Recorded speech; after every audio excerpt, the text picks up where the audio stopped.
तिमिर के राज्य का ऐसा घना आतंक छाया था।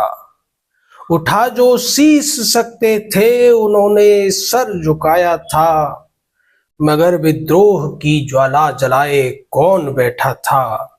मगर विद्रोह की ज्वाला जलाए कौन बैठा था।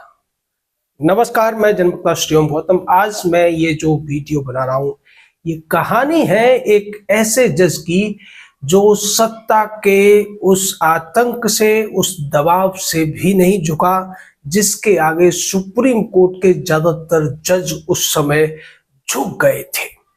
ये कहानी है उन 3 चीफ जस्टिस ऑफ इंडिया की जो 1973 से लेकर 1985 तक भारत के चीफ जस्टिस रहे, लेकिन सत्ताधारी पार्टी और उसकी आयरन लेडी के सामने बिल्कुल भीगी बिल्ली बने हुए थे 12 साल तक।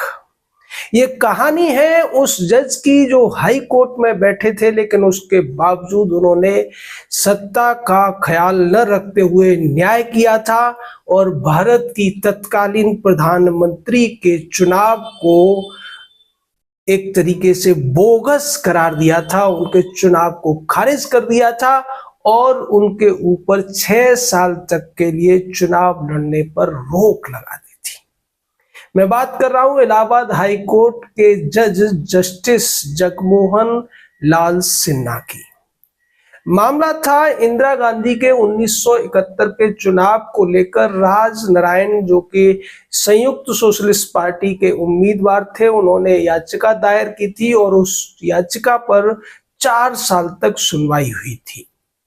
12 जून 1975 को जस्टिस जगमोहन लाल सिन्हा ने वो ऐतिहासिक फैसला दिया था जिसके बाद इस देश की पूरी सत्ता हिल गई थी और पूरा का पूरा संविधान दांव पे लगाए जाने की रूपरेखा भी तैयार हो गई थी। इस फैसले के 13 दिन बाद ही इंदिरा गांधी ने पूरे देश में आपातकाल लागू कर दिया था और उसके बाद एक और बड़ा काम उन्होंने किया। आपातकाल लागू करने के बाद तमाम विपक्षी नेताओं को और जो निष्ठावान पत्रकार थे, क्योंकि उस समय केवल अखबार थे, उनको भी जेल में डाल दिया था।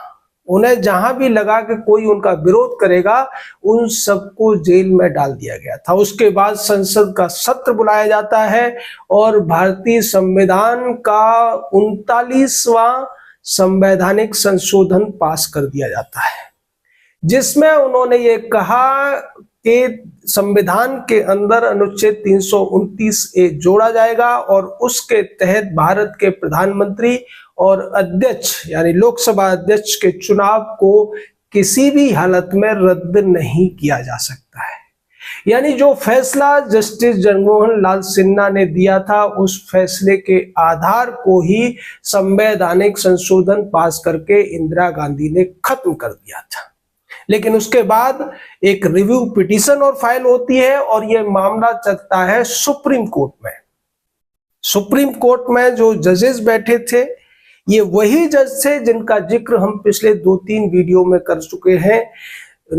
उस समय के जो चीफ जस्टिस थे अजीत नाथ राय, उसके अलावा जो दूसरे नंबर पर आते थे HR खन्ना जो कि जस्टिस संजीव खन्ना के चाचा जी थे। तीसरे नंबर पर थे MH बेग। चौथे नंबर पर इसमें थे KK मैथ्यूज और उसके अलावा इसमें 5वें नंबर पर थे YV चंद्रचूड़।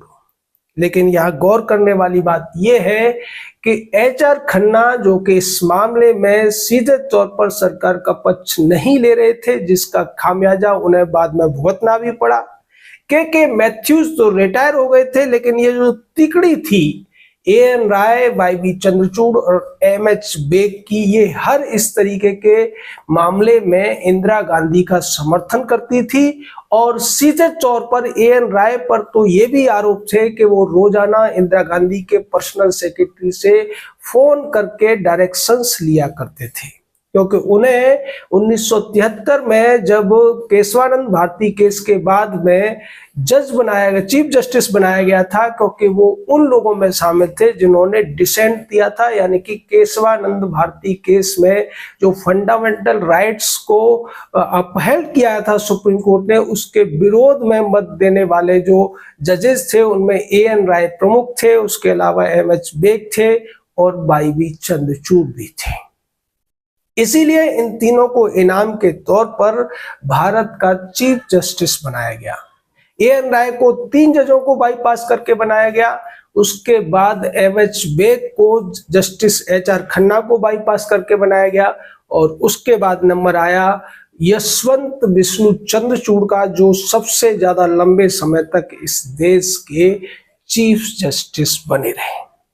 ये मामला जब सुप्रीम कोर्ट में पहुंचा था तो उस समय की जो बेंच थी उसने ये डिसीजन दिया कि अनुच्छेद 329A जो संविधान के संशोधन विधेयक 39वें संशोधन विधेयक के द्वारा पास हुआ है वो असंवैधानिक है, इसलिए इसको खारिज किया जाता है, क्योंकि ये जो मूल ढांचे का सिद्धांत है केशवानंद भारती केस के द्वारा जो स्थापित किया गया है उसके विपरीत है। लेकिन सबसे बड़ी बात और चौंकाने वाली बात यह थी कि ऐसा निर्णय देने के बावजूद बेंच ने इलाहाबाद हाई कोर्ट के उस निर्णय को खारिज कर दिया था और ये कह दिया था कि इस निर्णय को अपहेल्ड करने के लिए जरूरी साक्ष्य मौजूद नहीं है, यानी कि याचिकाकर्ता राज नारायण ने जो साक्ष्य दिए हैं वो इतने पर्याप्त नहीं है कि प्रधानमंत्री इंदिरा गांधी के चुनाव को खारिज किया जा सके। तो ये था उस भारत के उस समय के सुप्रीम कोर्ट का हाल, और उसकी वजह से देश को आपातकाल झेलना पड़ा। बाद में जब आपातकाल को लेकर ADM जबलपुर का केस भी सुप्रीम कोर्ट में आया था तो इन्हीं जज साहिबान ने उस केस में भी HR खन्ना के विरोध के बावजूद इंदिरा गांधी के पक्ष में फैसला दिया था। ये जो 3 जज थे भारत के इतिहास के सबसे कमजोर या फिर आप कह सकते हैं सबसे ज्यादा समझौतावादी चीफ जस्टिस रहे हैं, A.N. राय, M.H. बेग और यशवंत विष्णु चंद्रचूड़, जो जूनियर चंद्रचूड़ के पिता थे। ये स्थिति है हमारे सुप्रीम कोर्ट की, और इसके साथ ही साथ A.N. राय के चीफ जस्टिस बनते ही इस देश की पूरी जुडिशरी कांग्रेस पार्टी के चंगुल में फंस गई। आप सोच कर देखिए कि इन्हीं जजेस के द्वारा जितने भी बाद में अपॉइंटमेंट हुए और वही आगे चलकर 1993 का केस सुनते हैं जिसमें कॉलेजियम की स्थापना कर दी जाती है, यानी कि जो जजेस इंदिरा गांधी द्वारा अपॉइंट किए हुए चीफ जस्टिस द्वारा बनाए गए थे उन्हीं लोगों ने आगे जाकर कॉलेजियम की स्थापना की, और बाद में उन्हीं 5 जजों के समूह ने अब तक जो नियुक्तियां की हैं वो जजों की उसी के आधार पर हैं। इसीलिए हम बार बार कहते हैं कि ये जो कॉलेजियम सिस्टम है इसको हटाए जाने की जरूरत है, क्योंकि न तो ये संविधान में कहीं उल्लिखित है और न ही दुनिया के किसी भी देश में ये सिस्टम लागू है। इंदिरा गांधी की तानाशाहपूर्ण शासन में जो जजेस जिस तरीके से नियुक्त किए जाते थे लगभग उसी तरीके से अभी भी नियुक्त किए जाते हैं। जैसे पहले बाईपास करके किसी को भी चीफ जस्टिस बना दिया जाता था, अब यह तरीका थोड़ा बदल गया है। अब चीफ जस्टिस बनाने के लिए तो सीनियरिटी होती है सुप्रीम कोर्ट में, लेकिन हाई कोर्ट में जो सीनियरिटी रहती है ऑल इंडिया लेवल पर उसको दरकिनार कर दिया जाता है। 32 जजेस को बाईपास करके संजीव खन्ना को सुप्रीम कोर्ट लाया गया था, जस्टिस BR गवई को 8 जजेस को बाईपास करके लाया गया, जस्टिस सूर्यकांत को 11 जज को बाईपास करके लाया गया, उसके अलावा जस्टिस पारदीवाला को करीब 45-50 जजेस को बाईपास करके लाया गया। और जो सुप्रीम कोर्ट में नियुक्ति का एक क्रम होता है उसी आधार पर सीनियरिटी डिसाइड होती है, जिसकी वजह से हाई कोर्ट में 4-4 साल सीनियर रहने वाले जज सुप्रीम कोर्ट में आकर उन्हीं अपने जूनियर जजेस के जूनियर बन जाते हैं।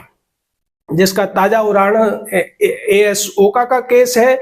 As Oka justice Sanjiv Khanna, justice B R Gavai और जस्टिस सूर्यकांत से सीनियर होते हुए भी सुप्रीम कोर्ट में उनके जूनियर बनकर रहे थे। ऐसे तमाम जजेस के साथ होता रहता है और इसकी सब की वजह वही है कि ये जो सुप्रीम कोर्ट ने कॉलेजियम नाम की व्यवस्था बना ली है, उससे पहले जो कांग्रेस मनमानी से जजेस की नियुक्ति कर रही थी, अब उस कांग्रेस द्वारा जो एक परंपरा में एक बड़ा समूह बना दिया गया है जजों का, वही आगे चल को इसको आगे बढ़ाते हुए नजर आ रहे हैं। यही वजह है कि यशवंत चंद्रचूड़ का बेटा भी चीफ जस्टिस बनता है और कहने को तो एचआर खन्ना के साथ जो अन्याय हुआ था उसके लिए संजीव खन्ना को चीफ जस्टिस बनाया गया, ऐसे दावे किए गए थे, लेकिन वास्तव में इसकी हकीकत कुछ और थी।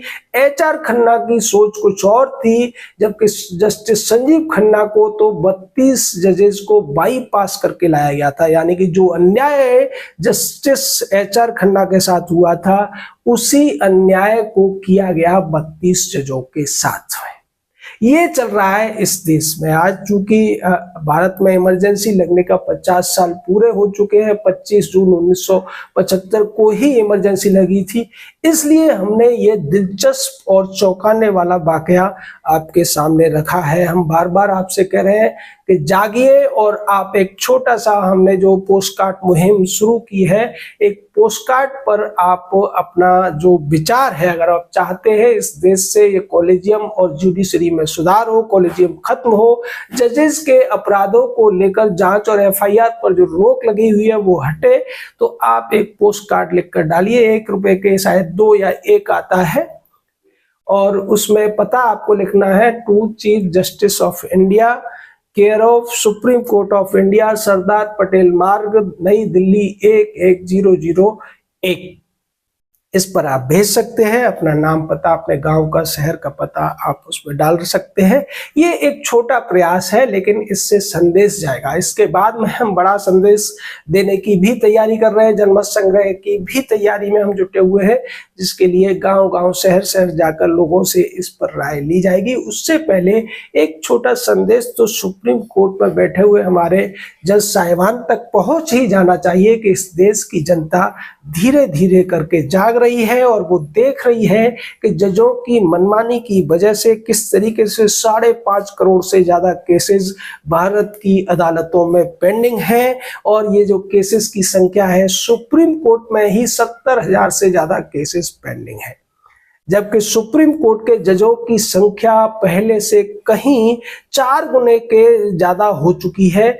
चूंकि मूल संविधान में केवल 8 जज थे, उसके बाद 56 में 11 जजेस हुए, 60 में जाकर वो 14 तक पहुंची संख्या, और 78 में ये संख्या 18 पहुंच गई थी। लेकिन 1986 में इस संख्या को बढ़ाकर 26 कर दिया गया, 2009 में इसको 31 किया गया और 2019 में ये संख्या बढ़ाकर इंक्लूडिंग सीजेआई 34 हो गई है। उसके बावजूद न तो न्याय करने का तरीका सुप्रीम कोर्ट बदल रहा है और ना ही न्याय करने की स्पीड ही वो बढ़ा पा रहे हैं। इसलिए जरूरत है कि देश के नागरिक जागे और जवाबदेही मांगे इन जजेस से, जो अपने आप को दुनिया का सबसे शक्तिशाली व्यक्ति समझते हैं। ये किसी कानून को नहीं मानते, ये दुनिया के किसी भी देश में चल रही प्रक्रिया को भी नहीं मानते। इसीलिए हम इस सिस्टम को अलौकिक सिस्टम कहते हैं। आप इस अलौकिक सिस्टम से सहमत हैं या इसको खत्म करना चाहते हैं? अपनी राय जरूर दीजिए। जय हिंद, जय भारत।